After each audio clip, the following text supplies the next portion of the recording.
রাসূল সাল্লাল্লাহু আলাইহি ওয়া আলিহি ওয়াসাল্লাম বলেন, মান লা ইয়ারহাম লা ইউরহাম। যে ব্যক্তি অন্যকে দয়া দেখায় না, আল্লাহ তাআলা তার প্রতি দয়া দেখায় না।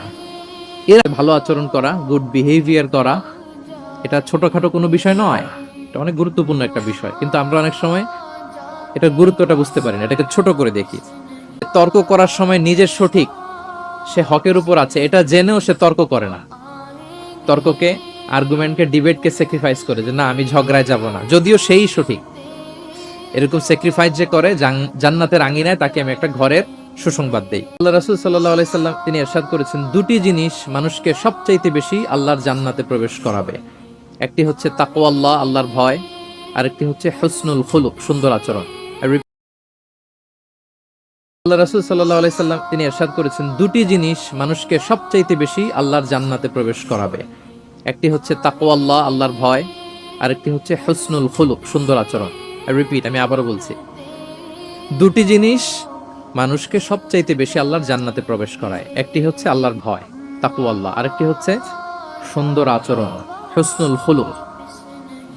এখানে বলা হয়নি যে নামাজ মানুষকে বেশি জান্নাতে প্রবেশ করাবে, রোজা প্রবেশ করাবে, যাকাত করাবে, হজ করাবে, এমন কিছু বলা হয়েছে না। বরং সুন্দর আচরণ মানুষকে বেশি জান্নাতে প্রবেশ করায়।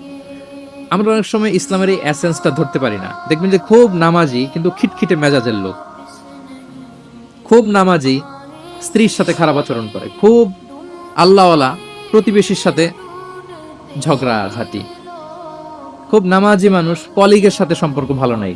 এরকম লোক আমাদের সমাজে আছে না নাই বলেন? তার মানে ইসলামের যে ট্রু এসেন্স এটা ধরতে পারে নাই। আশেপাশের নেইবরের সাথে, কলিগের সাথে, বন্ধুদের সাথে, সহপাঠীদের সাথে যে ভালো আচরণ করতে হয়, গুড বিহেভিয়ার করতে হয়, এবং এটাই যে আমাকে সবচেয়ে বেশি জান্নাতে প্রবেশ করানোর মাধ্যম হতে পারে, এটা আমরা ভুলে যাই। প্রিয় বন্ধুরা, আমরা যেন এই ব্যাপারটাকে ছোট মনে না করি। সবচেয়ে বেশি জান্নাতে মানুষকে প্রবেশ করায় তাকওয়াল্লাহ, হুসনুল খুলুক, আল্লাহর ভয়, আরেকটা কি? সুন্দর আচরণ। অনেক ছোট ছোট বন্ধুদেরকে আমি দেখতে পাচ্ছি অডিয়েন্সের মধ্যে। আমরা আমাদের সহপাঠীদের সাথে, বন্ধুদের সাথে ভালো আচরণ করব তো আজকে থেকে?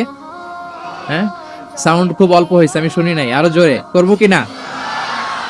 ইনশাআল্লাহ আমরা ভালো আচরণ করব, এবং আমার সহপাঠীদের সাথে, বন্ধুদের সাথে ভালো আচরণ, এটাই আমাকে জান্নাতে প্রবেশ করাবে ইনশাআল্লাহ। বলি সবাই। একটা চমৎকার হাদিস দিয়ে আমার মূল আলোচনা শুরু করি। আল্লাহ রাসূল সাল্লাল্লাহু আলাইহি ওয়া আলিহি ওয়াসাল্লাম তিনি বলেন, আনা যাঈমুন বিবাইতিন ফি রাবাদিল জান্নাতি লিমান তারাকাল মিরাআ ওয়া ইন কানা মুহিক্কান। প্রিয় নবীজি বলেন যে আমি ওই ব্যক্তিকে জান্নাতের আঙ্গিনায় একটা ঘরের সুসংবাদ দেই, যে তর্ক করার সময় নিজের সঠিক, সে হকের উপর আছে, এটা জেনেও সে তর্ক করে না। তর্ককে, আর্গুমেন্টকে, ডিবেটকে স্যাক্রিফাইস করে যে না, আমি ঝগড়ায় যাব না, যদিও সেই সঠিক। এরকম স্যাক্রিফাইস যে করে, জান্নাতের আঙিনায় তাকে আমি একটা ঘরের সুসংবাদ দেই। এরপর প্রিয় নবীজি বলছেন, অবি বাইতিন ফি ওয়াসাতিল জান্নাতি লিমান তারাকাল কাযিবা ওয়া ইন কানা মাজিহান। আর আমি ওই ব্যক্তিকে জান্নাতের মাঝামাঝি স্তরে একটা ঘরের সুসংবাদ দিচ্ছি, যে ব্যক্তি কৌতুক করেও মিথ্যা বলে না। He was kidding, he was joking, but he never tells a lie. মজা করতেছে, জোক করতেছে, কিন্তু জোকের মধ্যেও সে কি করে না? মিথ্যা বলে না। তাকে জান্নাতের মাঝামাঝি স্তরে আমি একটা ঘরের গ্যারান্টি দিচ্ছি। এরপর আল্লাহ রাসূল সাল্লাল্লাহু আলাইহি ওয়াসাল্লাম বলতেছেন, ওয়াবি বাইতিন ফি আ'লাল জান্নাতি লিমান হাসানা খুলুকা। আর আমি এট দ্য ভেরি হাই, মানে পিক অফ দ্য প্যারাডাইস, জান্নাতের একেবারে সর্বোচ্চ স্তরে একটা বাসভবনের গ্যারান্টি ওই ব্যক্তিকে দেই যে অন্যের সাথে ভালো আচরণ করে। মানে হাসানা খুলুকা, যে তার চরিত্রটাকে সুন্দর করেছে, যার আচরণটাকে সুন্দর করেছে, যার আচরণটা অমায়িক আচরণ, মাধুর্যপূর্ণ আচরণ, ওই ব্যক্তিকে আমি at the highest peak of paradise, জান্নাতের সর্বোচ্চ চূড়ায় একটা বাসভবনের গ্যারান্টি দিচ্ছি। আল্লাহু আকবার। তাহলে আমার আশেপাশে যারা আছে তাদের সাথে ভালো আচরণ করা, গুড বিহেভিয়ার করা, এটা ছোটখাটো কোনো বিষয় নয়, এটা অনেক গুরুত্বপূর্ণ একটা বিষয়। কিন্তু আমরা অনেক সময় এটার গুরুত্বটা বুঝতে পারি না, এটাকে ছোট করে দেখি। তো সম্মানিত বন্ধুরা, আমরা দেখব যে আমাদের প্রিয় নবীজি অন্যের সাথে কিভাবে আচরণ করেছেন। তিনি শিশুদের সাথে কিভাবে মিশেছেন, প্রাণীর প্রতি ওনার নবীজের আচরণ কেমন ছিল, শিশুদের সাথে কেমন ছিল, নারীদের সাথে কেমন ছিল, সাহাবাদের সাথে কেমন ছিল, কর্মচারীদের সাথে আচরণ কেমন ছিল, নিজের স্ত্রীদের সাথে কেমন ছিল, প্রতিবেশীর সাথে কেমন ছিল, যুদ্ধবন্দীদের সাথে প্রিয় নবীজের আচরণ কেমন ছিল, ভিক্ষুকের সাথে আচরণ কেমন ছিল, এমনকি যুদ্ধের ময়দানে শত্রুদের সাথে প্রিয় নবীজের আচরণ কেমন ছিল। এই 10টি পয়েন্টে দ্য এক্সাম্পলারি প্রফেটিক বিহেভিয়ার এই শিরোনামে আমরা কিছু কথা আজকে শুনবার চেষ্টা করব। আমি কোন টপিকটা ধরে ধরে আগাচ্ছি আলোচনার এই জায়গায় এসে, এটা তো সবার কাছে ক্লিয়ার না? ক্লিয়ার সবার কাছে? ওকে, লেটস মুভ অন, আমরা আগাই। আমরা শুরুতে একটু দেখার চেষ্টা করি যে পশু পাখি প্রাণী, এই প্রাণী জগতের প্রতি প্রিয় নবীজির আচরণ কেমন ছিল।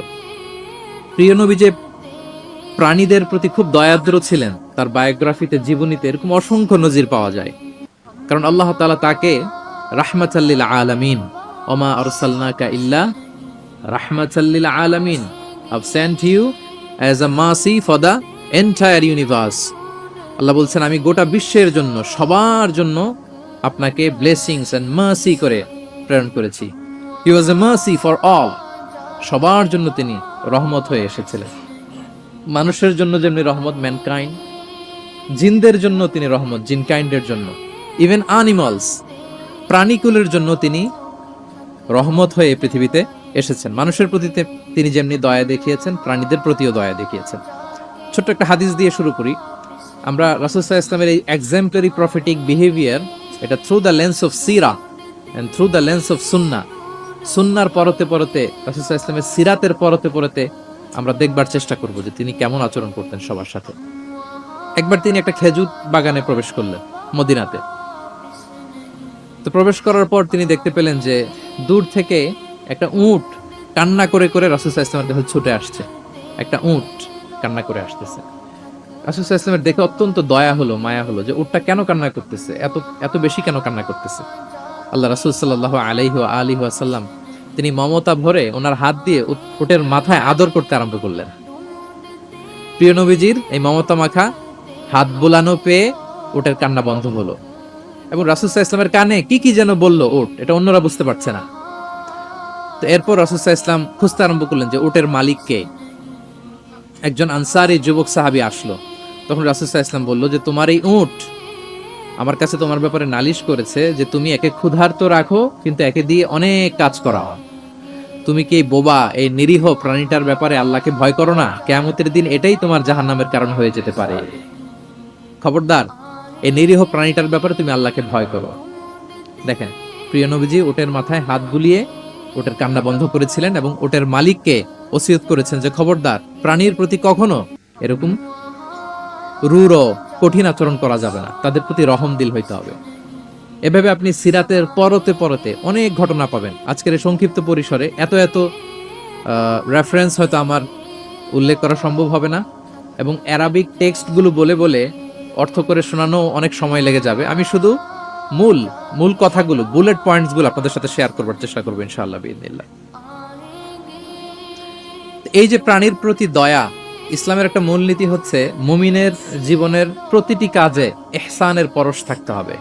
আল্লাহ তাআলা আমাদের সব কাজে ইহসানকে আবশ্যক করেছেন। আল্লাহ রাসূল সাল্লাল্লাহু আলাইহি সাল্লাম বলেছেন যে ফাইদা কাতালতুম ফাআহসিনুল কিতলা, কাউকে হত্যা করতে হলেও ইহসানের সাথে হত্যা করতে হবে। ধরুন যে অপরাধের কারণে আদালত কর্তৃক সাব্যস্ত হলো যে একজন মৃত্যুদণ্ড প্রাপ্ত আসামি, তো তাই বলে কি আপনি যা ইচ্ছা তার সাথে করতে পারবেন? তার নাক কেটে ফেলা, কান কেটে ফেলা, তার অঙ্গহানি করা, এলোপাথারি ছুরিকাঘাত করা করতে পারবেন না। ইদা কাতালতুম ফাআহসিনুল কিতলা, এটাও ইহসানের সাথে করতে হবে। দেখেন, হত্যার মতো একটা কাজ ইহসানের সাথে করতে হবে। ওয়া ইদা যাবাহতুম ফাআহসিনুয যাবহা, প্রিয় নবীজি বলেন তোমরা যখন জবেই করবে, কুরবানি করবে, এখানেও ইহসানের সাথে করবে। আল্লাহু আকবার। করতেছি জবাই, করতেছি কি বলেন সবাই আমার সাথে, করতেছি কি জবাই। তার মানে প্রাণীটাকে তো মেরেই ফেলতেছি, কিন্তু প্রিয় নবীজি বলেন এই জবাই করার ক্ষেত্রে ইহসান করতে হবে। এত সুন্দরভাবে দ্রুত তার গলায় ছুরি লাগাতে হবে যাতে কয়েক সেকেন্ডের মধ্যেই জবাইয়ের কাজটা হয়ে যায়। আপনি ইচ্ছে মতো এলোপাথারি তাকে ছুরি দিয়ে কষ্ট দিতে পারবেন না। মুমিনের প্রতিটি কাজে যেন ইহসানের পরশ থাকে। একবার আল্লাহ রাসূল সাল্লাল্লাহু আলাইহি সাল্লাম এক সাহাবীর পাশ দিয়ে যাচ্ছেন। ওই সাহাবী একটা ভেড়াকে জবাই করার জন্য মাটিতে শুইয়ে পা দিয়ে চেপে ধরে এরপর ছুরি ধার করতেছে। ছাগলটাকে মাটিতে শুইয়ে পা দিয়ে চেপে ধরে এরপরে কি করতেছে, ছুরি ধার করতেছে। আর প্রাণীটা এই ছুরি ধার করার দৃশ্যটা দেখতেছে। আল্লাহ রাসূল সাল্লাল্লাহু আলাইহি ওয়াসাল্লাম তাকে ধমক দিলেন, শাসালেন, বললেন তুমি তো এটাকে 2 বার জবাই করে ফেললে, একটু পরে তো জবাই করবে, এখনই তো জবাই করে ফেলতেছো, তুমি কি আগে ধার দিয়ে নিতে পারলা না? জবাইয়ের আগে তুমি কি ছুরিটাকে ধারালো করে নিতে পারলা না, শার্পেন করে নিতে পারলা না? এভাবে আল্লাহ রাসূল সাল্লাল্লাহু আলাইহি ওয়াসাল্লাম সব সময় প্রাণীদের প্রতি তিনি দয়া দেখিয়েছেন। এবং তিনি বনি ইসরায়েলের একটা ঘটনা বলতে যে তিনি বলেছেন যে একজন প্রস্টিটিউট লেডি, ব্যভিচারী নারী, যার জন্য জাহান্নাম বরাদ্দ ছিল, কিন্তু একটা তৃষ্ণার্ত কুকুরকে পানি খাওয়ানোর কারণে আল্লাহ তাআলা ওই পাপাচারী নারীকে জান্নাত দান করেছেন। সুবহানাল্লাহি বিহামদি। তার জন্য জাহান্নাম ছিল অবধারিত, কিন্তু